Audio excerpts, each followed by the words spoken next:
அது மாதிரி அலைவோசை பத்திரிகை அவர்கிட்ட ஒரு சிறப்புங்க, தினசரி பத்திரிகையாளரை சந்திச்சிருக்கிறார், பத்திரிகையாளரோட கலந்து பேசியிருக்கிறார், பல உண்மைகளை பத்திரிகையாளர்கிட்ட சொல்லுவாராம், மறைக்க மாட்டார், எல்லாம் சொல்லிட்டு அந்த அந்த அந்த அவங்க 2 பேருக்கும் இந்த நேர்மையான தொடர்பை பாருங்க. எல்லாம் முடிச்சுட்டு கடைசியில் சொல்லுவாரா, எப்பா எதுவும் பத்திரிகையில் போட்டுறாங்க பாரு, ஒருத்தரும் போட மாட்டாங்க. இந்த கட்டுப்பாடு, ஐயா அந்த செய்தி வேணாமே நான் சொல்கிறேன் அப்போ போடு. அப்போ ஒரு தடவை எல்லா நிருபர்களும் போனால் இந்த அலைவோசை நிருபர் என்ன பண்ணியிருக்காரு, அவசரமாக நாற்காலி எடுத்து ஒரு பக்கத்தில் உட்காரணும், நாற்காலி எடுத்து இருந்த ஒரு டேபிளில் தட்டி தடுமாறி கிடுமாறி விழுந்த உடனே ஒரு சிரிச்சு கேட்டுக்காரு, என்ன அலை ரொம்ப வேகமாக அடிச்சிருச்சான்னா அலை.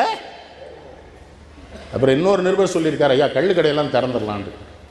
எதுக்குன்னு, உணவு பற்றாக்குறை தீர்ந்துடும் இருக்காரு. அது எப்படி தீரும்னு இருக்காரு, கள்ளு குடிச்சிட்டானா பசிக்காதுன்னு இருக்கிறாரு, அது உனக்கு எப்படி தெரியும்னு இருக்காரு. அது உனக்கு எப்படி சொல்லு. என்ன ஒரு அற்புதமான தலைவர், நேர்மை நாணயம் ஒழுக்கம்.